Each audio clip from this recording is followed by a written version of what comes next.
തദ്കിറത്തുൽ മുഹിബ്ബീനിലുണ്ട്. ഉമറുൽ ഖാദി റളിയല്ലാഹു അൻഹുവിന്റെ ജീവിതം പ്രണയ നിർഭരമാണെന്ന് നമുക്കറിയുന്നതാണ്. അതുപോലെ ഒരുപാട് മഹാന്മാര് കണ്ട സംഭവം ജാമിഉൽ കറാമാത്തിൽ രേഖപ്പെടുത്തിയിട്ടുണ്ട്. നബി സല്ലല്ലാഹു അലൈഹി വസല്ലം തങ്ങളെ കണ്ട 100 മഹാന്മാരെ പറയുന്ന ഒരു ഗ്രന്ഥം തന്നെയുണ്ട്. ഇമാം ബുഖാരി തങ്ങൾ കണ്ടു എന്ന് ഉണ്ടത്തിന്റെ തുടക്കത്തിലുണ്ട്. ഇമാമുൽ ഖുറാനി കണ്ടിട്ടുണ്ടെന്ന് കൗസറുൽ ജാരിയിൽ ഉണ്ട്. അതുപോലെ ബഹുമാനപ്പെട്ട ഇമാം അസ്സുയൂത്തി റളിയല്ലാഹു അൻഹു കണ്ടതായും 70ലേറെ തവണ അഭിമുഖ്യം നടത്തിയതായും നബി സല്ലല്ലാഹു അലൈഹി വസല്ലം തങ്ങൾ ശൈഖുൽ ഹദീസ് എന്ന് വിളിച്ചതായും ചരിത്രത്തിലുണ്ട്. അങ്ങനെ കണ്ട ഇമാമീങ്ങളുടെ എണ്ണം എത്രയാണ്! എല്ലാ ഇമാമീങ്ങളും ഹബീബായ മുഹമ്മദുർ റസൂലുള്ളാഹ് സല്ലല്ലാഹു അലൈഹി വസല്ലം തങ്ങളെ കണ്ടിട്ടുണ്ട്. ഇമാം മുസ്തഫാനി കണ്ടിട്ടുണ്ട്. അതുപോലെ എനിക്ക് എണ്ണിപ്പറഞ്ഞു തീർക്കാൻ മാത്രമുള്ളവരല്ല, എല്ലാ സുന്നത്ത് ജമാഅത്തിന്റെ വലിയ ഇമാമീങ്ങളും നബി സല്ലല്ലാഹു അലൈഹി വസല്ലം തങ്ങളെ കണ്ടു. സാധാരണക്കാര് കണ്ടു. ഈ വിഷയം എല്ലായിടത്തും സൂചിപ്പിക്കുന്നയാളെന്ന നിലയ്ക്ക് ഒരുപാട് മുഅ്മിനീങ്ങൾ എന്നോട് വിളിച്ച് പറയാറുണ്ട്. ചിലരൊക്കെ കണ്ടെന്ന് തോന്നിയതാകാം, എല്ലാം ഞാൻ തെളിവായി എടുത്തു എന്ന് നിങ്ങൾ തെറ്റിദ്ധരിക്കേണ്ടതില്ല. എന്നാലും ഇവിടെ ഹബീബിനെ അറിയുന്ന മുഹിബ്ബീങ്ങളുണ്ട്, ലക്ഷക്കണക്കിന് സ്വലാത്ത് ചൊല്ലിയവരുണ്ട്. ഒരുമ്മ കണ്ടിട്ടെന്നോട് വിളിച്ചു, ഉസ്താദേ റസൂലുള്ളാഹി സ്വല്ലല്ലാഹു അലൈഹി വസല്ലം തങ്ങളെ കണ്ട് സന്തോഷം പറയാൻ വിളിച്ചതാണ്. ഞാൻ ചോദിച്ചു, നിങ്ങൾ എന്താണ് അതിനു വേണ്ടി ചെയ്ത അമല്? 1 കോടി സ്വലാത്ത് ചൊല്ലി റസൂലുള്ളാഹിനെ കാണാൻ. അപ്പോഴെനിക്ക് കാണാൻ കഴിഞ്ഞു.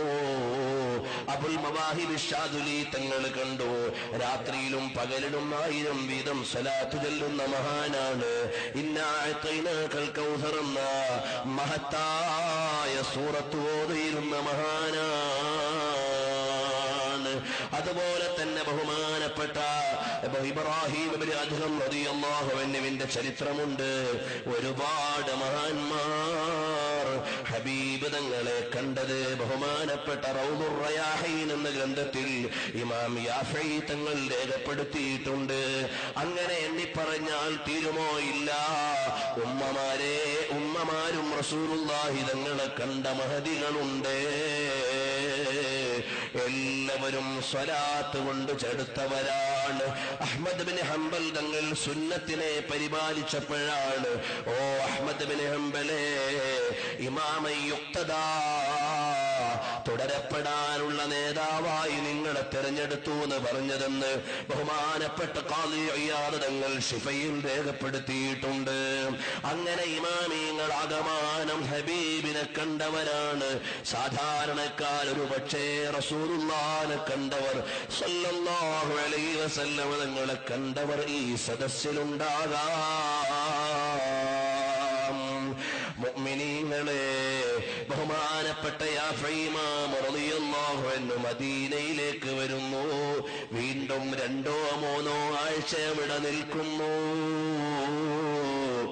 അവസാനം വിളിക്കുകയാണ്, യാ റസൂലല്ലാഹ് അദ്ഖുലുൽ മദീന, ഞാൻ മദീനയിൽ കടക്കട്ടെ നബിയേ. 21ാമത്തെ രാത്രിയിൽ വരുന്നു. അന ഫിദ്ദുനിയാ നബിയുക വഫിൽ ആഖിറതി ശഫീഉക വഫിൽ ജന്നതി റഫീഖുക ഇൻഷാ അല്ലാഹ്.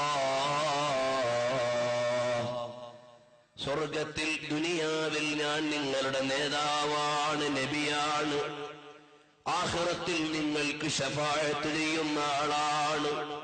സ്വർഗത്തിൽ ഞാൻ നിങ്ങളുടെ കൂടെയാണ്. മതിയോ അബ്ദുല്ലാഹ്? അതേ മദി നബിയേ. അദ്ഖുലുൽ മദീന, അദ്ഖുലുൽ മദീന, ഞാൻ കടക്കട്ടെ നബിയേ മദീനയിലേക്ക്. വന്നോളൂ അബ്ദുല്ലാ. അങ്ങനെ ഒന്ന് അനുമതി കിട്ടി മദീനയിൽ ചെല്ലാൻ അല്ലാഹു ഭാഗ്യം തരട്ടെ. ഹബീബിനെ കാണാനുള്ള നിയോഗം തരട്ടെ.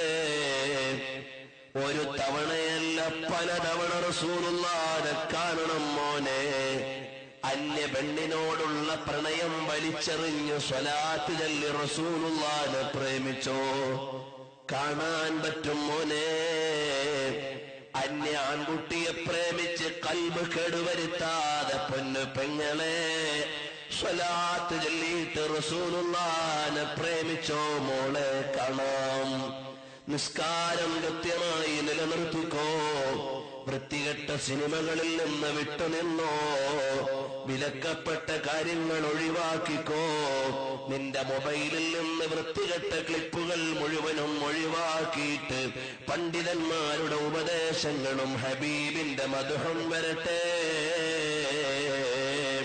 നിന്റെ കാതിലേക്ക് സ്വലാത്ത് വരട്ടെ, കൽബിൽ സ്വലാത്ത് ഉയരട്ടെ. അങ്ങനെ ശുദ്ധമായ ഒരു ജീവിതം നയിച്ചാൽ ഇൻഷാ അല്ലാഹ് നമുക്ക് ഹബീബിനെ കാണാം. സുന്നത്ത് ജമാഅത്തിൽ വിശ്വസിക്കുന്ന എല്ലാ മുഅ്മിനീങ്ങളും ഗ്രൂപ്പ് ഭേദങ്ങളുടെ പേരിൽ നമ്മൾ തർക്കിക്കേണ്ടവരല്ല. നമ്മളെല്ലാം ഹബീബിന്റെ മുഹിബ്ബീങ്ങളാണ്. സുന്നത്ത് ജമാഅത്തിന്റെ അഖീദയിൽ ഒരുമിച്ചു നിൽക്കേണ്ടവരാണ്. നമ്മളെല്ലാം റസൂലുള്ളാഹിന്റെ മുഹിബ്ബീങ്ങളാണ്. അല്ലാതെ നമ്മൾ സംഘടനാപരമായ വ്യത്യാസങ്ങൾ കൊണ്ട് ഹബീബിന്റെ മദ്ഹ് പറയുന്നിടത്ത് മാറി നിൽക്കല്ലേ. നമുക്കൊരുമിച്ചു നിൽക്കാം. ശംസുൽ ഉലമായി കെ ഉസ്താദ് വിളിച്ച സുന്നത്ത് ജമാഅത്തിലേക്ക്, കണ്ണിയത്ത് ഉസ്താദ് വിളിച്ച സുന്നത്ത് ജമാഅത്തിലേക്ക്, വരക്കൽ മുല്ലക്കോയ തങ്ങൾ പഠിപ്പിച്ച സുന്നത്ത് ജമാഅത്തിലേക്ക്, അബ്ദുറഹ്മാൻ ബാഫഖി തങ്ങൾ ജീവിച്ച സുന്നത്ത് ജമാഅത്തിലേക്ക്, അതുപോലെ നമ്മുടെ സദാത്തുക്കളൊക്കെ ജീവിച്ചു പോയ താഹിറുൽ ഹുദൽ തങ്ങൾ പഠിപ്പിച്ച സുന്നത്ത് ജമാഅത്തിലേക്ക്, അതുപോലെ സുന്നത്ത് ജമാഅത്തിന്റെ പണ്ഡിതന്മാരെല്ലാം ഒരേ അഖീദയിലേക്കാണ് വിളിക്കുന്നത്. ഒരേ നബിയെയാണ് ഇഷ്ടം വെക്കുന്നത്. സുന്നത്ത് ജമാഅത്തിന്റെ വിരോധികൾ നമ്മുടെ എല്ലാം വിരോധികളാണ്. അവർ ഹബീബിന്റെ വിരോധികളാണ്. റസൂലുള്ളാഹിനെ ഇഷ്ക് വെക്കുന്നവരുടെ വിരോധികളാണ്. അതുകൊണ്ട് കൽബിൽ മഹബ്ബത്ത് വരട്ടെ. യാ റസൂലല്ലാഹ് കറം കീജേ ഖുദാ കേ വാസ്തേ. അല്ലാഹുവിന്റെ ഹബീബ് അല്ലാഹുവിലേക്കുള്ള വസീലയാണ്. അതുകൊണ്ട് ഒരു തവണയെങ്കിലും ഹബീബിനെ കാണാൻ ഈ നിൽക്കുന്ന നൃത്തം ഞങ്ങൾക്ക് കാരണമാക്കി തരണമല്ലോ. ഒരു തവണയെങ്കിലും ഹബീബിനെ രാത്രി കിടന്നുറങ്ങുമ്പോ കാണണം. പകല് മുഴുവനും ആ ഹബീബിന്റെ ദീനിന്റെ നുസ്റത്തിലായി ജീവിക്കണം. ശബ്ദം അവസാനിക്കുന്നത് വരെ റസൂലുള്ളാഹിന്റെ മദ്ഹ് പറയണം. ജീവൻ ഒടുങ്ങുന്നത് വരെ ആ സുന്നത്ത് ജമാഅത്തിന് വേണ്ടി ജീവിക്കണം. ആസ്വാദനം മുഴുവനും ഹബീബിനെ കണ്ടുകൊണ്ടാകണം. രസം മുഴുവനും റസൂലുള്ളാഹിനെ അനുഭവിക്കുന്നതിലാകണം. അധികാരമാഗ്രഹമില്ല, ആവശ്യമില്ല. ഹബീബിന്റെ ഉമ്മരപ്പടിയിലെ സേവകനാകണം. മദീനത്തെ മണൽത്തരിയായി മാറിയെങ്കിൽ എത്ര ഭാഗ്യമാണ്. ഹബീബിന്റെ ചാരത്ത് കിടക്കാമല്ലോ. മദീനത്തെ അന്തരീക്ഷത്തിൽ ലയിച്ചു കിടന്നാൽ എന്തു രസമാണ്. ഹബീബിന്റെ കുബ്ബയെ തഴുകിപ്പോകാമല്ലോ. മദീനത്തെ അരുവിയായാൽ എന്തു രസമാണ്. ഹബീബിന്റെ മണ്ണിനെ നനച്ചുകൊണ്ടിരിക്കാമല്ലോ. ഹബീബിന്റെ പള്ളിയിലെ ഒരു പ്രാവായിരുന്നെങ്കിൽ അവിടുത്തെയുടെ മുമ്പിൽ പോയിട്ടൊന്ന് സങ്കടം പറയാമായിരുന്നു. ഒരു പാസ്പോർട്ടുമില്ലാതെ മദീനയിൽ നിൽക്കാമായിരുന്നു. ഒരു വിസയുമില്ലാതെ അവർക്കിറങ്ങാമായിരുന്നു. അവിടെ മുറ്റത്തിടുന്ന ഗോതമ്പ് കൊത്തിത്തിന്നുകൊണ്ട് ജീവിക്കാമായിരുന്നു. കാഷ്ടിക്കാൻ തോന്നുമ്പോ മദീനയുടെ പുറത്ത് പറന്നു പോകാമായിരുന്നു. പക്ഷേ ആയില്ലല്ലോ. മദീനയിലെ പറവയായിരുന്നെങ്കിൽ എത്ര ഭാഗ്യമായിരുന്നു. ആ ഭാഗ്യം നമുക്കില്ലാതെ പോയി. ഇനിയൊന്ന് ഇഷ്ക് വെച്ച് പ്രണയം വെച്ച് മദീനയിലെത്തണം. യാ റസൂലല്ലാഹ്, ഞങ്ങളെ യഥാർത്ഥ മുഹിബ്ബീങ്ങളിൽ പെടുത്തണം അല്ലാഹ്. മൗലായ സ്വല്ലി വസല്ലിം ദായിമൻ അബദ.